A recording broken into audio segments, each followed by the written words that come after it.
this is a tutorial on how to make an easy, it's not that easy, but whatever, folded face mask. So here are the instructions.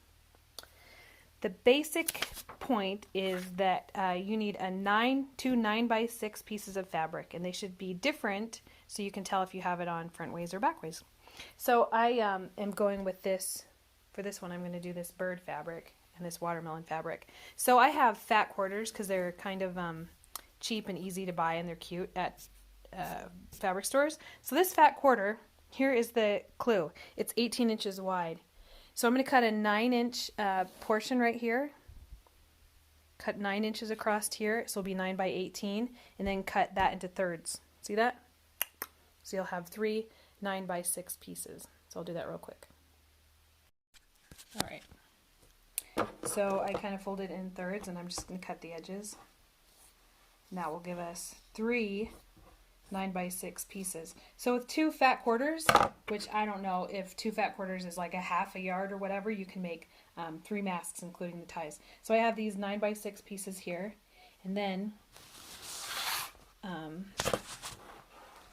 this on each tie needs a piece of fabric that's 18 inches wide by 2 inches. So now, I mean, the fat quarter comes pretty much 18, so I'm going to just cut it into 2-inch slices.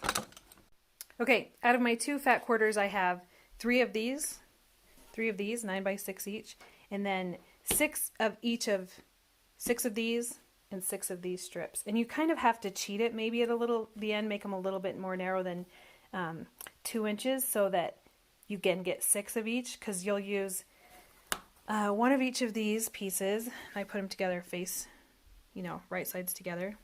And then you need to make the ties, and so each one needs 4 ties. So I'm going to make this first mask, I'm going to make all 4 of my ties out of the birds. The next mask I can make all 4 of the ties out of the watermelons, and then for the last mask it will have half of the bird ties and half of the watermelon ties, which is fine because that's funky and cute. So next thing is I need to sew the ties. This is how to make the ties. So you'll need 4 of these for each mask. So this is 2 inches by 18 inches long. So you start out by folding it in, fold the 2 edges into the middle like this and iron them down, and then fold that in half. So now you have these nice 2, so you fold it like that, and then you fold it like that, then you fold it like that, iron all those, and then sew it down like that. Just kind of like right down the middle, and then you have a tie. I don't finish the edges because I don't care, but you could do that if you wanted to on one side. Okay, the next job, I have these 2 pieces of fabric. You put them right side together, birds and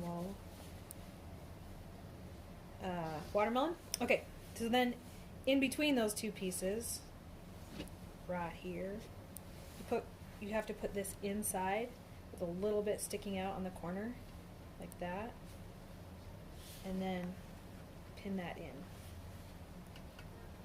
Okay, so now I have my 2 pieces of fabric right side together. The thing is inside of those, and I pinned it a little bit sticking out the corner, and just tuck the other end in there. Go to the next corner, put the next one, 45-degree angle from that corner, and pin that in. Looks like that.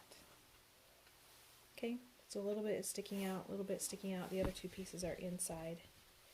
You continue that for the other 2 sides. Just keep them in there. It's okay if they flop out at this point. We'll use more pins. So in this corner, and the last one sticking out of the other corner.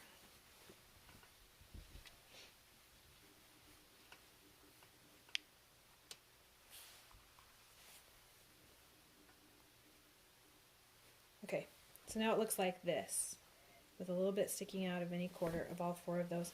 So then you just have to stuff all the stuff inside, and I like to put a pin on every side with the stuff tucked in to kind of just keep it in there like you're stuffing a ravioli or something.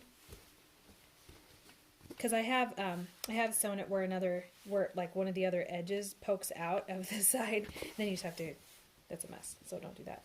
Okay, and then on one of these long sides, tuck everything in, And I put, let me show you how I put these 2 pins to remind me not to sew it all the way closed. It can't be a closed package. You have to leave about this much unsewn on one side so you can turn it inside out. But then I've pinned all of the edges in on the other sides. So it looks like a little ravioli with at each corner, one end of each of those 4 things are sticking out. And I've put a couple of pins here to remind me, don't sew straight across here. Now I'm going to go sew it. Now, to sew it all around. So I'm going to go here, make a corner here, go here, that corner, and then come back and stop like right where I put that other pin on that side. Okay, as I'm sewing this around the corners, some stuff started to stick out, so I just stuffed it back in there. See if I can sew with one hand. I can't, that's super hard. Okay, just keep going like that. Okay, I sewed all around the edges here, except for this little part. That's when you pull everything out and see if you did a great job or a terrible job. Oh, it looks like a great job. Okay, good. So now it looks like this. One of these. This is what the drawing looks like. Pretty great. Has this opening. So now I'm going to iron it flat. I like to pull all of the edges out like this so you get as much surface area on one side as you can. So pull the edges out like this and iron it flat. So that little opening that was down there where it's not sewn together, I try to put that at the bottom if I have directional fabric, but it didn't work out this time. So that opening's up here, but I've just ironed it closed. So we're gonna, now it looks like that. I mean, it's just ironed, kind of folded and closed. So now you put the folds in, and I like to kind of make, they're reversible, but I like to kind of choose my favorite side and do it this way. So I make one little fold here, kind of a smallish fold at the top, pin that down.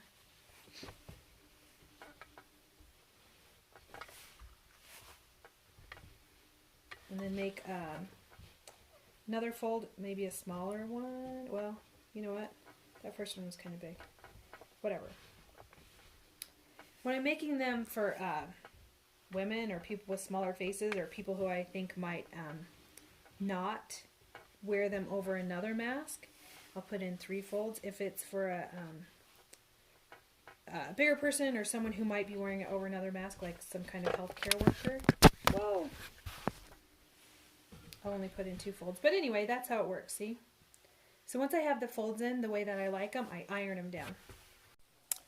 Looks like that. So I need to sew around this right here. So in the folds, and also make sure to close up that little hole where I pulled it in through the outside. So my machine gets caught up a lot of times on these where it's, 3 times thick. So it takes some muscling. What else? I'd go around twice. Sometimes I do a little angle right there because it looks cute. Go around twice, and I try to keep the 2 sewing lines parallel, but that's super hard. So I'm just going to do my best here. And I do like to go over that part for sure twice to hold the ties in. Okay, I did the first time around.